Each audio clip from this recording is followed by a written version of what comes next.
how quickly will my home sell? Well, if you're wondering this, then you're not alone. It is a common question, and there are actually two parts to the answer, so let's dive in right now.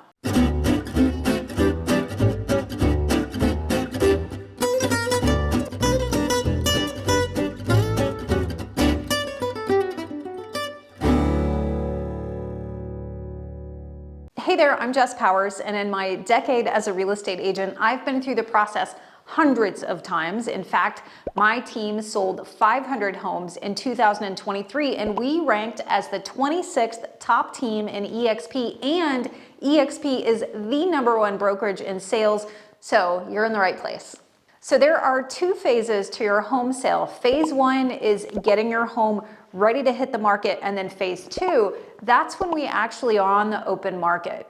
So in a seller's market like we've been experiencing for the past several years, where demand surpasses supply, your property can receive offers within a matter of days. However, you still need to price and market your home appropriately in order to attract those qualified buyers. Now, the pace of your home sale is determined by prevailing market conditions. There's things like how many homes are actually available for sale, what time of year it is, the current interest rates, how well your home is marketed. All of those things really make a difference, and that's what I want to dive into and talk about today. So again, let's talk about phase 1. So getting your home ready to be listed. Now, I've got an entire video dedicated to that, so I encourage you to watch, but I'm going to talk to you about a few things. And the question is, when should you begin to interview agents? Now, this might be surprising, but I actually recommend that you start up to a year in advance. I'm not kidding. I think that's really important. Now, when a seller and I decide to work together,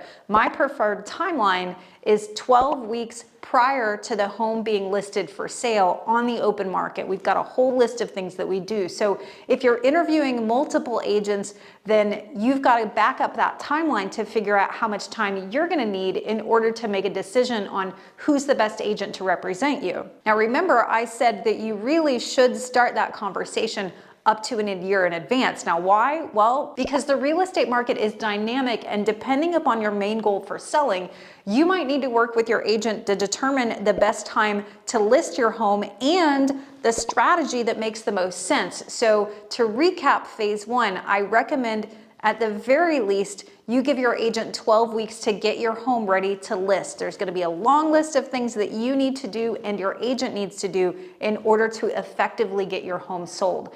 Now, once your home is listed, how long is that going to take to sell? Well, in this seller's market, it's really not uncommon for me to list a property on MLS, say on Wednesday, have an open house on Thursday, and then 2 more open houses over the weekend, review the offers and accept an offer by the following Tuesday. Now, once we've got a signed contract in place, it typically takes around 30 days to get to the closing table. But again, all of this depends upon what your goals are, what the buyer's goals are, and how we bring that together. But what if you get an offer on the first day that the property is listed? Should you take it? Well, there are no absolutes when it comes to real estate, but this is one of the many reasons that you've got to make sure you're working with a seasoned real estate agent.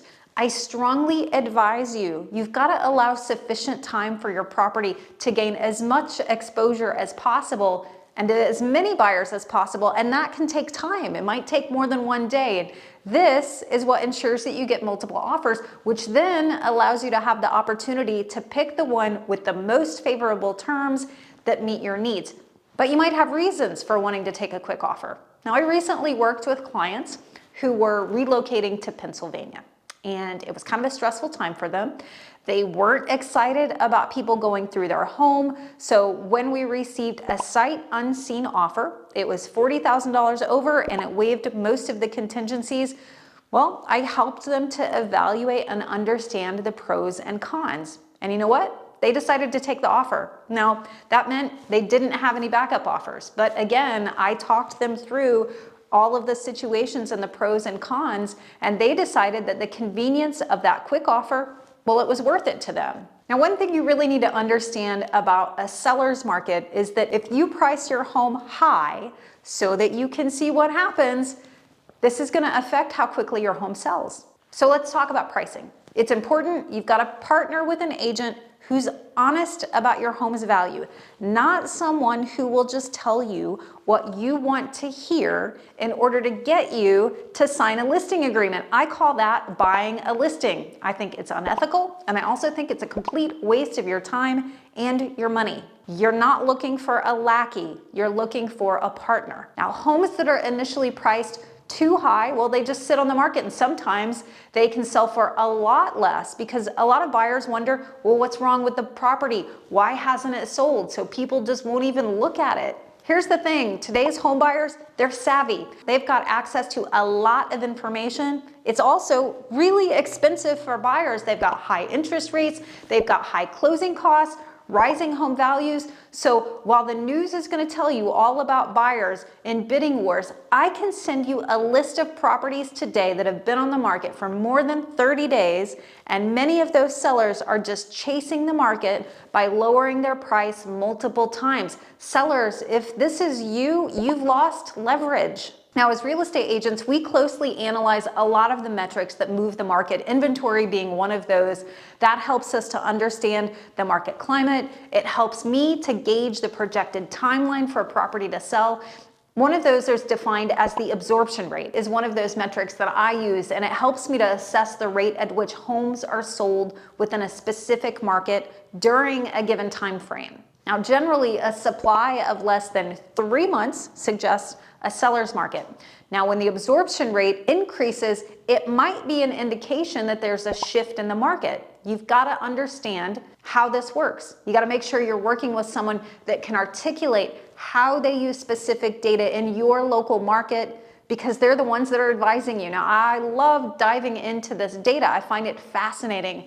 And when I started real estate over a decade ago, well, here's an example. The average days on market that it took a property to sell in 2014, let's look at March 2014, it was 98 days. Let's jump ahead to 2023, and it was 40 days. Now let's look at what's happening this month, 31. Homes that are priced right, they sell fast. There's a lot of metrics to look at to determine the price and the strategy that's going to sell your home. And as your agent, again, has to know how to be able to review those factors, articulate them to you, and help you to have a well-crafted plan. Now, if you're ready to talk about your plan, let's get started. Now, because I'm an agent with eXp Realty, I've got access to the top agents in literally every community across the US and Canada. I have a relocation department, so no matter where you are located, we can help you find a top agent to help you through the buying or selling process. All you have to do, I've made it really simple for you, is just fill out the form. It's located in the description of this video, and I will personally find the best agent for you. I'm going to actually interview them for you so that you don't have to. I help buyers and sellers find the best agents all over the place, the most experienced agent, and I'm happy to do that. Now, you can feel free just to call me if you've got questions. I can talk through it with you, but I can't help you if I don't hear from you, and I'm never too busy to help. Now, remember, who you work with matters.